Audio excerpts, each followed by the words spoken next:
Assalamualaikum warahmatullahi wabarakatuh. Perkenalkan kami dari kelompok 1 untuk mata kuliah Statistika Pendidikan yang beranggotakan yang pertama yaitu saya sendiri, Ruha Fajris Rusyidah, kemudian ada Suci Rahmadani, dan kemudian ada Dadang Rosyansa.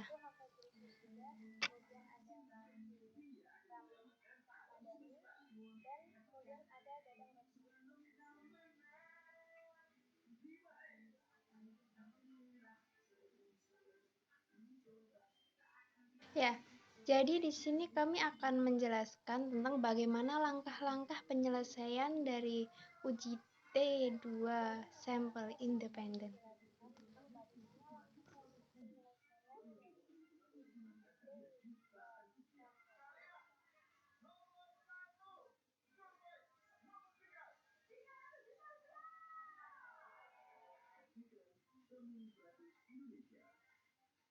Belum ke langkah-langkah cara penyelesaian dari uji T2 sampel independen, maka kita perlu mengetahui apa itu uji t-test independen terlebih dahulu.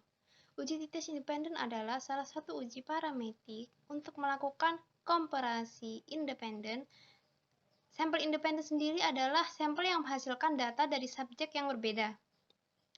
Studi komparasi independen contohnya perbandingan laki-laki dan perempuan. Kemudian ada perbandingan kelompok, kontrol, dan perlakuan. Dan kemudian ada perbandingan perusahaan A dan B, dan lain sebagainya. Kemudian ada persyaratan penggunaan uji independen sampel t-test, yaitu ada 5. Yang pertama, kedua sampel tidak saling berpasangan. Jika sampel berpasangan, maka uji hipotesis dilakukan dengan menggunakan uji Paired sampel t-test. Kemudian yang kedua adalah jumlah data untuk masing-masing sampel kurang dari 30 buah. Sementara jika jumlah data lebih dari 30 buah, maka sebaiknya uji hipotesis dilakukan dengan uji Z. Kemudian yang ketiga adalah data yang dipakai dalam uji ini berupa data kualitatif, yaitu angka asli, berskala interval atau rasio. Dan yang keempat adalah data untuk kedua sampel berdistribusi normal. Jika salah satu sampel atau keduanya tidak berdistribusi normal, maka uji hipotesis perbandingan dilakukan dengan metode statistik non-parametrik menggunakan uji Mann-Whitney. Kemudian yang terakhir adalah adanya kesamaan variansi atau homogen untuk kedua sampel data penelitian. Ini bukan merupakan syarat mutlak. Jika ternyata didapati variansi data untuk kedua sampel tidak homogen, maka uji independen sampel t-test tetap dapat dilakukan. Akan tetapi, pengambilan keputusan didasarkan pada hasil yang terdapat dalam tabel output SPSS.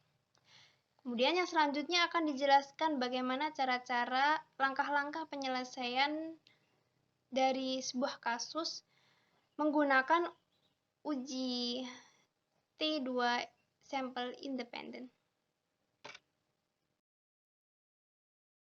Yang pertama, siapkan data-data yang sudah pasti dan buatlah tabel pada Microsoft Excel.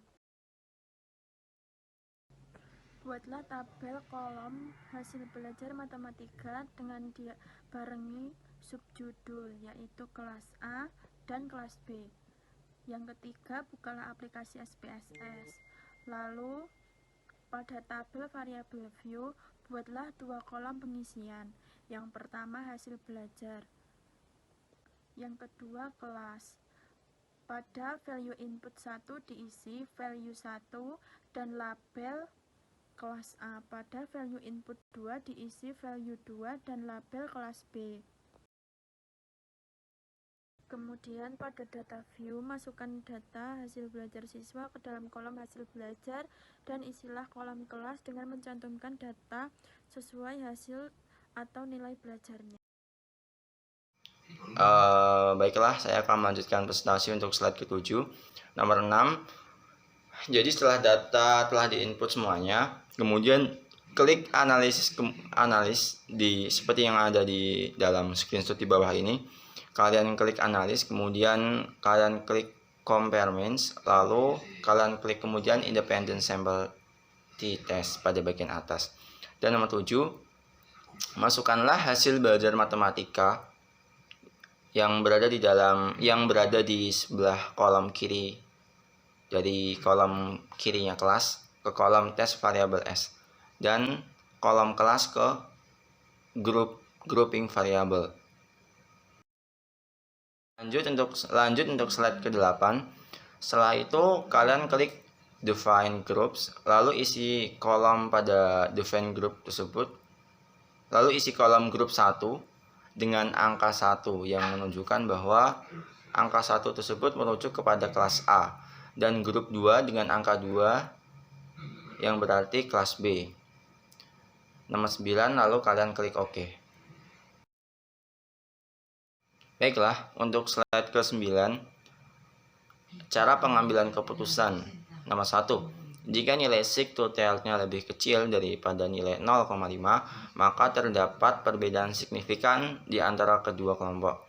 Dan nomor 2, jika nilai sigtotalnya lebih besar dari 0,5, maka tidak terdapat perbedaan signifikan di antara dua kelompok tersebut.